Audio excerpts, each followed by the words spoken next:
మేడ్చల్ జిల్లా కుత్బుల్లాపూర్ మండలంలోని సుచిత్ర మోడుగుళ్ల సర్కిల్లో బడ్జెట్ స్కూల్ యాజమాన్యాలు ఆందోళన చేపట్టాయి. ఆ ఏరియాలో నిబంధనలకు విరుద్ధంగా శ్రీ చైతన్య స్కూల్ ఏర్పాటు చేస్తున్నారని ఆరోపించారు.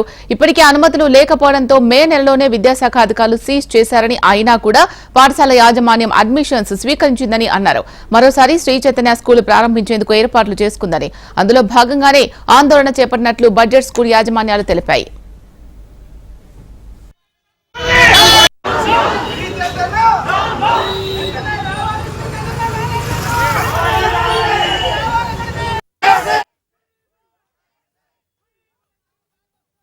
పేద విద్యార్థులకి, మధ్యతరగతి విద్యార్థులకి మంచి నాణ్యమైన విద్య అందిస్తున్నాము.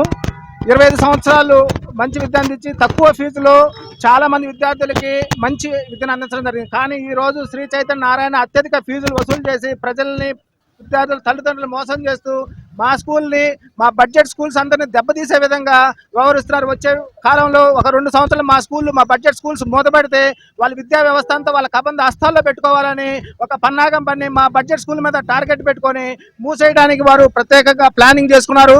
ఇక్కడ కార్పొరేట్ ఆఫీస్ పెట్టి ఇక్కడ చుట్టూ సరౌండ్గా 40 పాఠశాలల మీద ఎఫెక్ట్ పడి మా విద్యార్థులు ఉన్న అత్యధిక మంచిగా చదువుకునే విద్యార్థులు, క్రీమ్ విద్యార్థులు వాళ్ళందరినీ తీసుకొని, మా మంచి ఉపాధ్యాయులను తీసుకొని వాళ్ళు విద్యా వ్యవస్థను వాళ్ళ కంట్రోల్ తెచ్చుకోవడానికి ప్రయత్నిస్తున్నారు. ఇదే జరిగితే బడ్జెట్ పాఠశాలలు నష్టపోయి విద్యార్థులు కూడా తీవ్రంగా నష్టపోతారు. మధ్యతరగతి పేరెంట్స్ కూడా చదువుకోలేని స్థాయి వస్తుంది.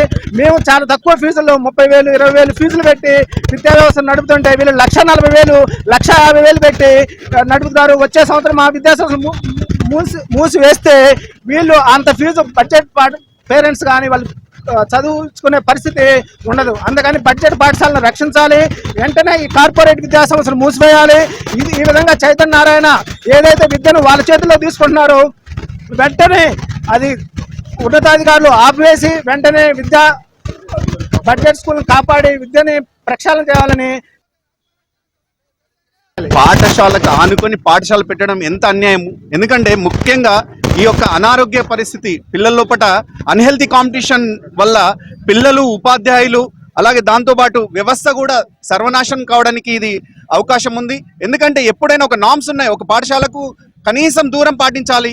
అలాగే దాంతోపాటు విద్యా ప్రమాణాలను మెరుగుపరచాలంటే అక్కడ హెల్తీ కాంపిటీషన్ ఉంటేనే ఇది సాధ్యమవుతుంది. అలాగే ముఖ్యంగా చైతన్య పాఠశాల అంటే డబ్బులు ఉన్నాయని చెప్పి ఎక్కడ పాఠశాల పెడితే అక్కడ పాఠశాల పెట్టి ఎక్కడున్న విద్యార్థులందరినీ లాక్కొని అక్కడున్న బడ్జెట్ పాఠశాలలో ఉన్న పిల్లల్ని క్రీమ్ లాక్కొని మేమే రిజల్ట్ తీసుకొచ్చాను. 1,00,000 మందికి 10 మంది వస్తే అది ముందు చూపించి 1,00,000 మంది 100 మంది ఉన్న వాళ్ళలో మంచి రిజల్ట్ తీసుకొచ్చే బడ్జెట్ పాఠశాలని కనుమరుగయ్యే పరిస్థితి వస్తుంది. దీనివల్ల ఇంతకుముందు ఇంటర్మీడియట్లో ఎలాంటి వ్యవస్థ అయితే వచ్చిందో ఇప్పుడు పాఠశాలలో ఒకటి వాళ్ళు తలదూరుస్తున్నారు.